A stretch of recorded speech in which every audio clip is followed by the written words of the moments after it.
Art has been around since the early days of human civilization, dating back to the cavemen. They would tell their stories through paintings.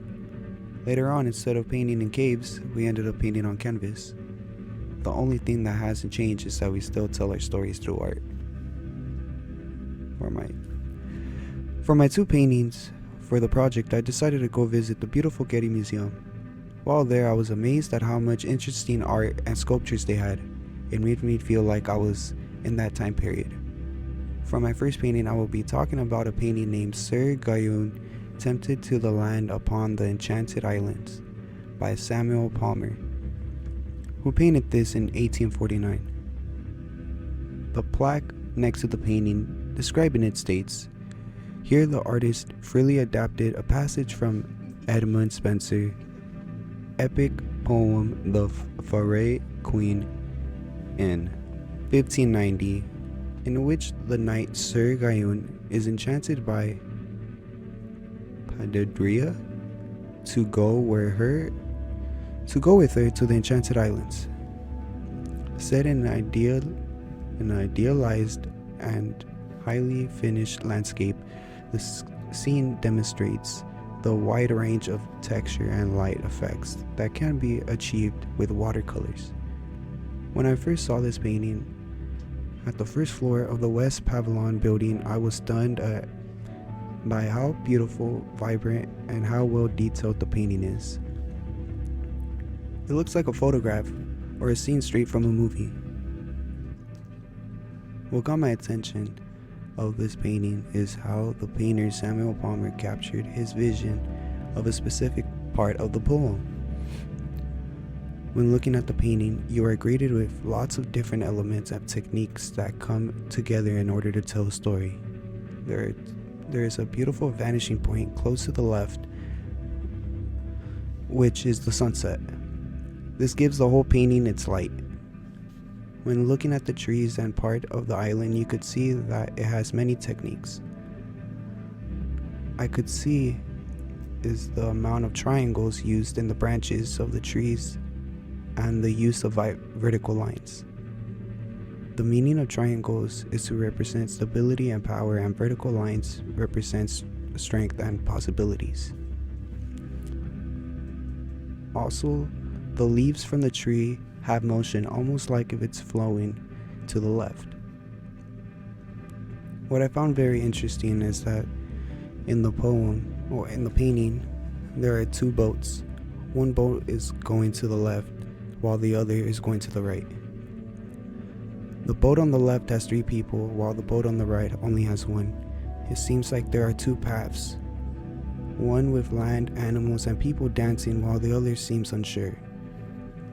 It looks like the boat on the right is trying to influence the other boat to come to the Enchanted Islands.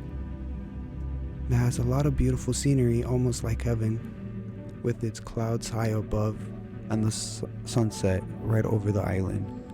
The boat on the left seems like it's ignoring the path to the right and is heading to the path to the left. There is a tree right in the middle of the painting, which has separated into 2 different trees. The trees on the right is standing up vertically and is the largest tree in the painting, while the tree on the left is growing horizontally, almost like the tree is giving them a sense of direction.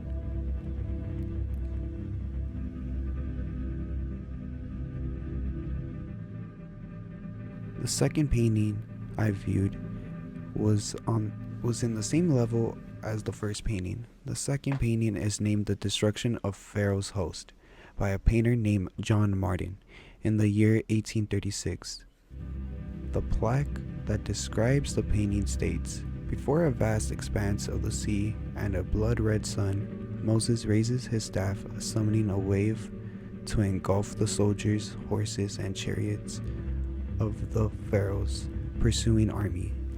Safe ashore at night, the Israelites look at awe at the miracle scenes described in the Hebrew Bible. The artist's dramatic composition with the many figures in sweeping apocalypse landscapes later influenced the makers of the early Hollywood epics. This painting is the painter John Martin's vision of the Bible verse Exodus 14 verse 26 through 31. The verse states, "Then the Lord said to Moses, stretch out your hands over the sea, so that the waters may flow back to the Egyptians and their chariots and horses." This painting has the different tone than the last one. The painting shows the pure destruction of the Pharaoh's army. What got my attention was how beautiful, simple yet highly detailed and vibrant the painting is. From the waves crashing to the blood-red sun and the clouds up above, it all comes together to tell a story of destruction. The painting utilizes lots of techniques, like the beautiful vanishing point of the blood-red moon that is shining out of the darkness, or the use of horizontal lines throughout the whole painting. The ironic part is that horizontal lines are usually aligned with calmness and stability. One may argue that the Israelites will now see calmness and stability since they are now free from the Egyptians. When looking at a painting, you see on the right Moses raising his hands, commanding the waves that are crashing upon the Pharaoh's army. Next to Moses on the right of him, I believe it to be God. He is almost like a shadow-like presence helping Moses and the Israelites escape. Then, if you look further a bit to the right, you see the brave Israelites seeing the destruction. They are high above a cliffside that is just out of reach of the flood that is being caused. When looking at the water flood, you could see John Martin use soft brush strokes, where I believe has the most detail throughout the whole painting. You see the waves rising up and crashing up upon each other. You could also see remnants of what was the Pharaoh's army. You could see soldiers, horses, and the chariots being swept away, the waters and the blood-red sun giving the painting its lighting. The blood-red sun looks like it's about to set and is very bright, shining out of the darkness of what is going on. When visiting the Getty Museum, it was very hard to choose two paintings because so many beautiful paintings like Forest Landscape Near a Pond by Adolphine Apani, Irises by the famous Vincent van Gogh, or The Death of Virginia by Gillian. I enjoyed my day at the museum and I highly recommend visiting the Getty because not only do they have paintings and sculptures, but they have an incredible view of LA and a beautiful garden where I could spend hours in. It's a really good way to get out of the city and to enjoy nature and the beauty it has to offer. Thank you.